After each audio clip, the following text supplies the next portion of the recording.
샬롬. 오늘도 복된 하루를 주신 하나님께 감사를 드립니다.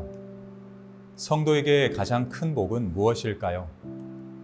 하루를 살게 하신 복도 있을 것이고, 하나님을 모르는 자들에게 작은 예수가 되어 하나님을 소개하는 삶도 복일 수 있습니다. 그 중에서도 귀한 삶이라고 뽑을 수 있는 것은 인간으로서 하나님을 알아갈 수 있는 기회를 주셨다는 점입니다. 아직 감히 적을 수는 있습니다. 하지만 성도로서 하나님을 보다 더 알아간다는 것은 축복 중에 복인 것이죠. 더 알면 더 누릴 수 있습니다. 더 경험하면 더 깊어질 수 있는 것이죠. 그런 하루가 되기를 바랍니다. 말씀을 묵상하며 하나님을 알아가고 더 깊어지는 성도로 살아가면 좋겠습니다. 그런 묵상을 하는 오늘을 만들어 보기를 원합니다. 그러면 다 함께 말씀을 보도록 하겠습니다. 다리오 왕 제2년 여섯째 달 곧 그 달 초하루에 여호와의 말씀이 선지자 학개로 말미암아 스알디엘의 아들 유다 총독 스룹바벨과 여호사닥의 아들 대제사장 여호수아에게 임하니라. 이르시되 만군의 여호와가 이같이 말하여 이르노라. 이 백성이 말하기를 여호와의 전을 건축할 시기가 이르지 아니하였다 하느니라. 여호와의 말씀이 선지자 학개에게 임하여 이르시되 이 성전이 황폐하였거늘 너희가 이때에 판벽한 집에 거주하는 것이 옳으냐. 그러므로 이제 만군의 여호와가 이같이 말하노니 너희는 너희의 행위를 살필지니라. 너희가 많이 뿌릴지라도 수확이 적으며 먹을지라도 배부르지 못하며 마실지라도 흡족하지 못하며 입어도 따뜻하지 못하며 일꾼이 삭슬 받아도 그것을 구멍 뚫어진 전대에 넣음이 되느니라. 오늘부터 며칠간 학개서를 묵상하게 됩니다. 학개는 하나님의 마음을 전달한 전달자입니다.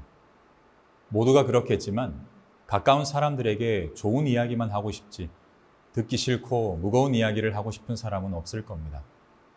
하지만 하나님의 마음은 달랐습니다. 하나님은 학개에게 말씀을 전하라 하셨습니다. 백성들에게 잘한다 하면 학개도 참 편했을 텐데 하나님은 학개에게 반대의 이야기를 전하라 하셨습니다. 말씀 4절입니다. 성전이 이렇게 무너져 있는데 지금이 너희만 잘 꾸민 집에 살고 있을 때란 말이냐. 저 같으면 집을 건축하고 마음을 건축해왔던 백성들을 격려하고 잘한다 할 수도 있었을 텐데 하나님은 달랐습니다. 하나님은 학개에게 성전을 세우지 않으며 자신의 살 길만 챙기는 백성들을 질타하고 계시는 것입니다. 여기서 성전을 세우지 않았다는 것에 대해 두 가지로 생각할 수 있습니다. 먼저는 말씀에서와 같이 폐허가 된 터 위에 성전을 세우지 않았던 삶입니다. 하나님은 바벨론 70년 포로 생활을 뒤로 하고 예루살렘으로 귀환시키셨습니다. 바벨론에서 에스겔 선지자를 통해 말씀을 배웠습니다. 하나님 중심으로 살아야 한다는 것을 기초부터 다시 배웠습니다. 그렇게까지 했던 백성들이었는데 본국으로 돌아와서는 전혀 다른 삶을 살았던 것이죠. 하나님을 뒤로 한 것입니다. 많이 양보해서 초기에 한두 번 그랬다면 이해할 수 있습니다. 거처가 없으니 집을 먼저 세웠다는 것도 이해가 됩니다. 그러면 어김없이 성전을 세웠어야 했습니다. 그런데 백성들은 아직은 때가 아니야 라는 말을 남발하며 성전 건축에는 뜻이 없었던 것을 보여줍니다. 말씀 2절을 보겠습니다. 만군의 주님께서 이렇게 말씀하신다. 이 백성이 말하기를 때가 되지 않았다. 주님의 성전을 지을 때가 되지 않았다고 한다. 급히 집부터 세운 것이 아니었습니다. 그들은 성전은 안중에도 없었던 것이지요. 하나님은 학개를 통해 여기까지 돌아올 수 있었던 것을 잊지 않도록 한 것입니다. 하나님 중심, 성전 중심의 삶을 살아야 한다는 것을 건드려 준 것입니다. 다음 두 번째, 성전을 세우지 않았다는 의미가 그래서 중요한 것이지요. 그것은 마음을, 성전을 세우지 않았다는 의미입니다. 이것은 앞에서 말한 것과 자연스럽게 연결이 됩니다. 보이는 성전을 세우지 않으면서 보이지 않는 성전을 세울 수 있는가 하는 부분입니다. 당연히 쉽지 않은 것입니다.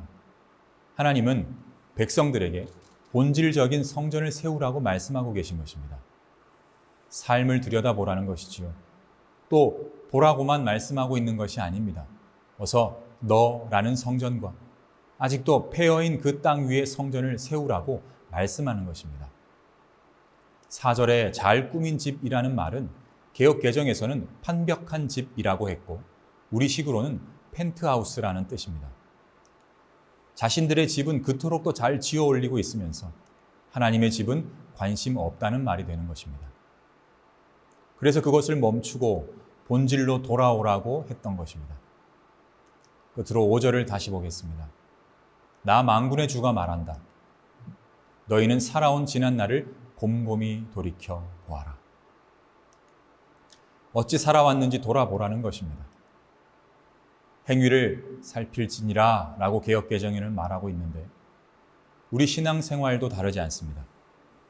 신앙생활을 하는 이유가 내 집을 세우는 것에 국한되어 있다면 다시 생각해 봐야 합니다. 내 안의 성전을 잘 세워야 합니다. 말씀이 살아있는 주님의 몸된 성전을 잘 세우기 위해 내가 늘 머물러야 하는 것입니다. 오늘 하루 지난 삶을 돌아보는 계기가 많아지기를 바랍니다. 나라는 성전과 교회를 잘 세우기 위해 무엇을 하고 무엇을 멈춰야 하는지도 돌아보기를 원합니다. 그래서 새롭게 은혜가 충만한 성전 중심의 삶이 펼쳐지기를 바랍니다. 그래서 나를 성전 삼아 주셨습니다.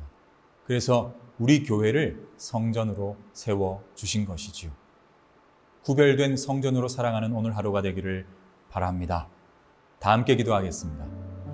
사랑의 아버지 하나님 감사합니다. 나를 성전 삼아 주심, 우리 새중앙교회를 하나님의 몸된 성전으로 세워 주심 너무나도 감사를 드립니다. 나라는 성전을 잘 세우게 하옵소서. 우리 새중앙교회가 하나님의 몸된 성전으로 잘 세워갈 수 있도록 내가 그 일을 잘 감당하는 헌신자가 될 수 있도록 하여 주옵소서. 그렇게 하나님과 하나 된 삶, 그렇게 하나님과 하나 된 오늘을 만들어가 주시옵소서. 주님 사랑합니다. 모든 말씀 예수님 이름으로 기도합니다. 아멘.